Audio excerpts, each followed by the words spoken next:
You're welcome to Puff Television. Today we are looking at democracy in Nigeria. And in the studio of Puff Television, we have Mr. Ajibade Adewumi, a media consultant and a public analyst. He's the Chief Executive Officer of Great Minds International.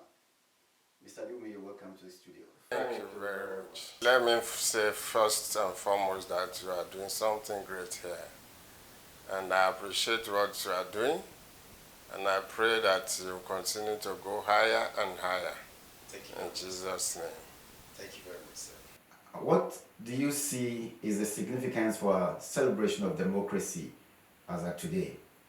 Well, democracy today means hunger to the people of Nigeria. It means poverty, it means penury. That was not Hope 93. And this renewed hope is looking more and more hopeless by the day. But be that as it may, 31 years of MKO Abiola's election, which was in itself a watershed in the annals of history of Nigeria. That election, everybody, home and abroad, I judge it as the fairest and the best and the most peaceful in the history of Nigeria, even up to now. The kind of facilities that were put in place, or the principles upon which that election was based, made it such a transparent thing, so much that even MKO Abiola won in the local government of his opponent in Kano State. Now, but since then, what do we have? It's a different ball game altogether. But be that as it may, the 31st anniversary of MKO Abiola's and Tofa's election celebrated Democracy Day. Democracy in itself in Nigeria today is, to be modest, a game for the rich, by the rich, and for the rich. The present president, that's Bola Ahmed Tinubu, Yes. is just 1 year old. A lot of people feel that it's too early to give up on him. No, we are not giving up on him. We can't afford to even give up on him, because this is something we have worked very hard on. Myself and a lot of other people, my newspaper in Lagos, Eko Express, was shut down because of my position on June 12, 1993 election. So we can't give up. Where do we give up to? We don't have any other country. This is our country. We must make it work. And as often said, the best of military cannot be compared to the worst of democratic governance. So we are not giving up on him, but we hoped before he came in that he was coming in to at least alleviate the sufferings of Nigerians from 8 years of Buhari mania. Buhari came in, the hope was very high, but everything became very difficult. And so when we were electing His Excellency Asiwaju Bola Ahmed Tinubu, the hope was too high. We thought that he was coming in to solve a lot of problems. And some of these problems were not really insurmountable as they are looking, as the government has made it to seem today. For instance, we knew what was happening concerning rice before he came in. Rice was freely allowed to come in some northern parts of Nigeria from neighboring countries. But here in the south, it's nothing like that. It got to a point that people in the south who are going to Kano to buy rice. Is that so? Yes, at very cheap rates. So we thought that he would come in because he had all the cries of the people. I believe he had. And do a few things to balance the equation. But no, instead of allowing people to bring in rice to, alleviate the sufferings of the people, the lopsidedness continued. Some parts having what they wanted to eat, some parts not getting it. And a lot of other things that we hope he would do within the first 1 year, he didn't do it. I know that Bola Ahmed Tinubu is an experienced person politically. He had been in the Senate before he became governor. And as governor of Lagos State, I know what he did because I was in Lagos before he came in. And I knew the difference he made in Lagos State. Talking about rice. Yes. I mean, the government's policy was to allow the home market to grow. Yes. And then create a situation where we can feed ourselves. Yes, Nigeria, I'm a firm believer in the concept of Nigeria feeding herself. But as the Yoruba people will say, you don't spend one day to feed a child that is suffering from kwashiorkor or marasmus. For Jokan Motoru. It's not one day you just make a decree we want to feed ourselves. But even if you want to do that, you make sure you are doing it in the whole country. If we shut down all the borders and nobody is getting an advantage over others, no problem about it. You mean today some borders, land borders in Nigeria are open while some are shut? I tell you, that's the situation. You have specific... That has been the situation even when Buhari was there.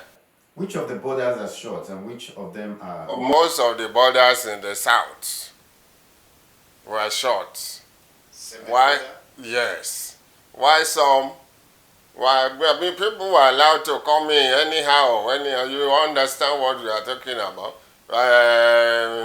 Cows were coming in from all these neighboring countries in the north. And then they were bringing in not only legal things like rice, they were bringing in illegal things.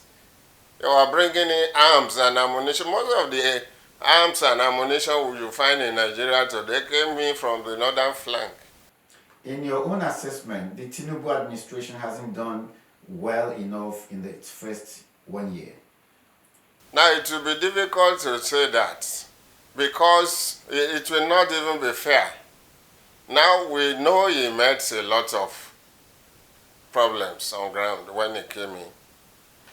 But there were certain things that, in fact, there are certain things you don't even need to spend money for.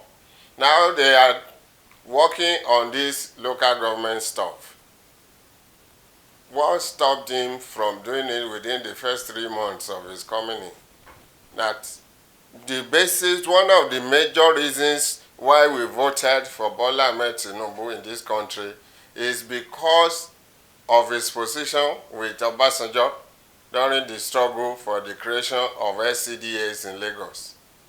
Now, he was able to withstand Obasanjo so much that for 2-3 years, he was not getting federal allocation due for local government from Obasanjo, from the federal government, because Obasanjo felt slighted. But today, he came in, and 3 months, 6 months, nothing. It was just a few days to the first year anniversary that we learned that the Attorney General had taken all the 36 states to court to determine why they should continue to,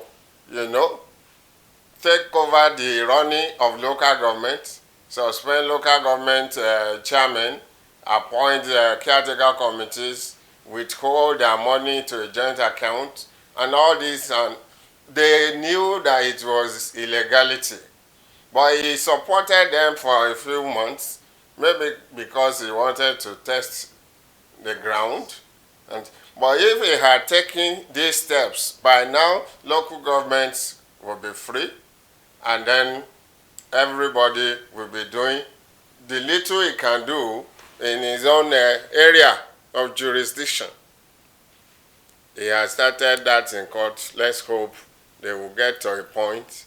We understand that even some state governments are opposing that that decision of the federal government. Very well, because that's their cash cow. That's where they made all their money. We knew what is happening in most of the states in Nigeria. They warehouse the money of all the local governments. And very recently it was published, all the money that came into local governments in Nigeria.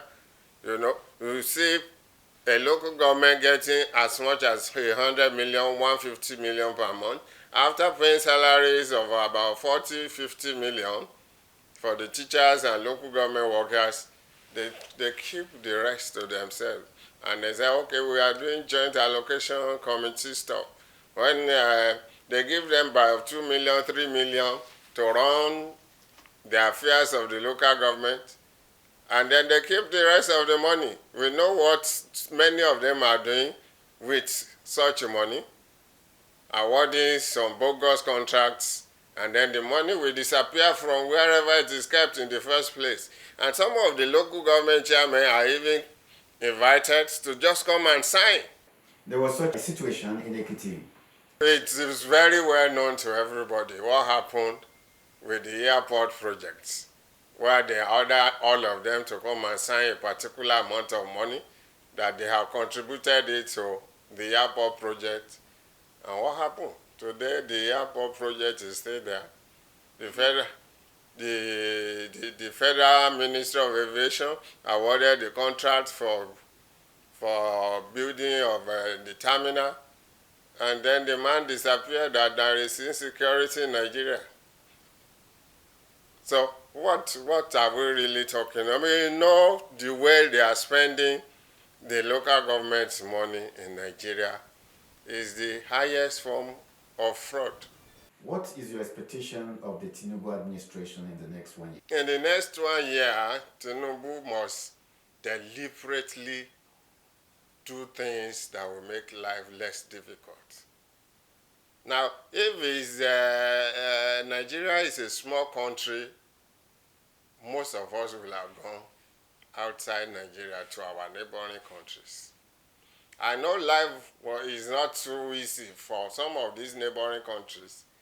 Now, with 220 million people, where are we going to run to? Nowhere. We will overrun the entire West Africa in a matter of months. And that will not be good enough for the security of West Africa. So you should not allow people to start running away. Those who have little money now, they jackpot to other countries if they can get visa. And some take to very extreme condition of going through Libya and the Mediterranean Sea, and a lot of them are dying there. But there are people that no matter what, they don't even have enough money to get to Semen. Not to talk of running away out of the country. We are in a democracy. It should deliberately do things to make life easy for the people. It is not rocket science. I say it again, it is not rocket science. Let's have food to eat. Nigerians are hardworking people, very creative people. If we have food to eat, we have electricity, we have water. So the rest, we leave the rest. Most people don't even go to public schools again in nursery primary. Most people take their children to private schools.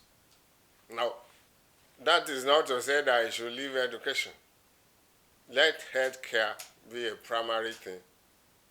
Take care of education, but first take care of food and electricity. Do whatever you can and cost of transport is way too high. A lot of people spend half of their salary on transport. Yes, that's not how to grow a nation. A nation cannot grow when you spend almost everything you earn on transport, only to come back home and hunger is going to kill you before next day. Now, that's not how to run a country. We've been speaking with Mr. Ajibade Adewumi, a journalist and public analyst, the CEO of Great Minds International. Mr. Ajibade, thank you for coming on. Thank you for this opportunity. And again, I want to commend you for what you are doing.